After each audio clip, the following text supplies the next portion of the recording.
O objetivo do trabalho é descobrir as perdas de carga durante o escoamento do fluido água entre o reservatório inferior e superior de um edifício, de forma a encontrar a carga da máquina a ser utilizada, seja ela bomba ou turbina.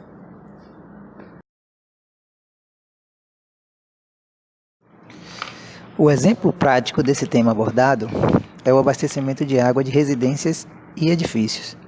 Nesse exemplo, utilizaremos um prédio de 12 pavimentos que possui um reservatório inferior, localizado a aproximadamente 10 metros de distância horizontal, e um reservatório superior, que encontra-se a 36 metros do reservatório inferior. As tubulações utilizadas no transporte do fluido são de material PVC, com dimensões de 75 e 110 milímetros. Para unir essas tubulações foram utilizados alguns tipos de conexões. Para esse dimensionamento, serão necessários alguns cálculos que serão mostrados a seguir. A simulação apresentada demonstra a transferência de fluidos de um reservatório inferior para o reservatório superior de uma edificação. Para tanto, é preciso calcular o valor de uma máquina para essa transferência, pois os pontos estão em alturas diferentes. Utilizando a equação de Bernoulli, a gente verifica que esta máquina é uma bomba que fornece energia ao fluido e ele, então, é transportado para o reservatório superior.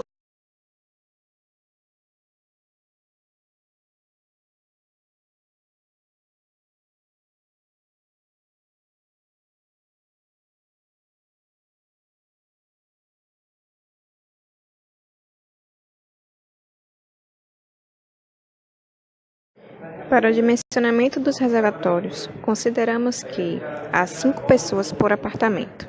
Multiplicando a quantidade de pessoas pela quantidade de apartamentos, encontramos que há 240 habitantes no edifício. Segundo a NBR 5626, o consumo diário de água por habitante é de 200 litros. Multiplicando pela quantidade de habitantes e considerando a taxa de incêndio, temos 72 mil litros. A norma determina que a reserva de água deve atender a 2 dias de consumo. Dessa forma, encontramos o valor total de 144 mil litros. A norma ainda recomenda que ocorra uma divisão do volume total entre o reservatório inferior e o superior. No exemplo, consideramos que o reservatório superior tem volume de 2/5 do volume total. Supondo que haja uma bomba fornecendo energia para o abastecimento do reservatório superior, trabalhando a 4,5 horas por dia, teremos a vazão de 6.400 litros por hora, que equivale a 1,8 vezes 10 a menos 3 metros cúbicos por segundo. Utilizando o exemplo mencionado, percebe-se que a pressão atmosférica é igual nos dois reservatórios e que a velocidade do fluido permanece constante. Isso acontece porque a vazão de água que abastece o reservatório superior é a mesma que escoa no reservatório inferior. Dessa maneira, é possível calcular a carga da máquina, que será a diferença entre a perda de carga e a carga de posição. Para a elaboração dos cálculos de dimensionamento, utilizamos os seguintes dados: viscosidade cinética do fluido, vazão volumétrica, gravidade, rugosidade relativa, diâmetro das tubulações, comprimento dos trechos, coeficiente de resistência e comprimento equivalente dos registros de gaveta, curva de 90 graus, redução e luva. Utilizando a lei de Darcy, encontramos a velocidade por meio da vazão volumétrica. Como temos duas tubulações com áreas distintas, tem-se duas velocidades. Para a tubulação de diâmetro de 110 mm, encontramos 0,19 metros por segundo.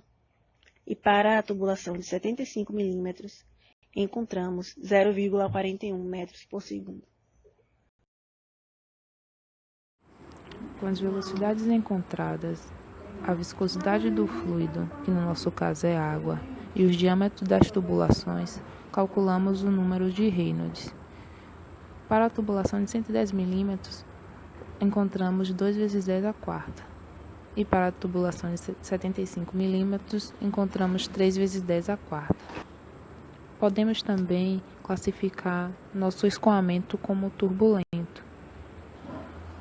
O terceiro passo é calcular a rugosidade relativa, que é dada pela razão da rugosidade absoluta e o diâmetro das tubulações.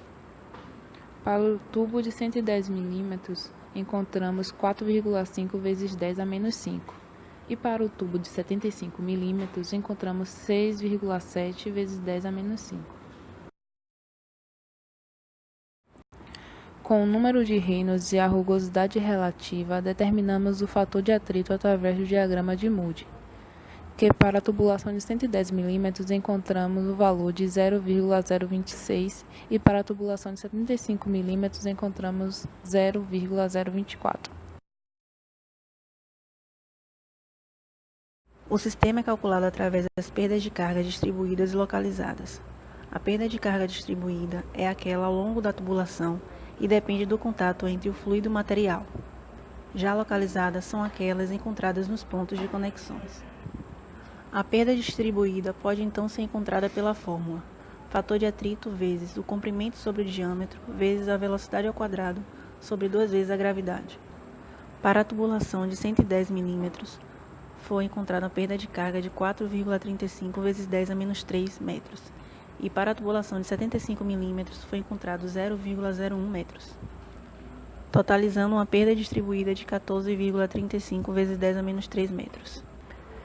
Em todo o sistema, temos uma perda localizada nas entradas e saídas do fluido, que encontramos através do coeficiente de resistência multiplicado pela velocidade ao quadrado sobre 2 vezes a gravidade.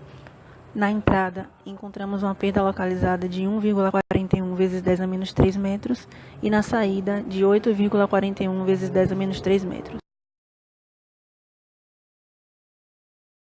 Para o cálculo das perdas localizadas nas conexões, é necessário saber qual o comprimento equivalente dessas peças. Nesse quadro, no trecho da tubulação de 110 mm, temos os seguintes acidentes: registro, curva de 90 graus e redução, que totalizam o comprimento equivalente de 3,55 metros.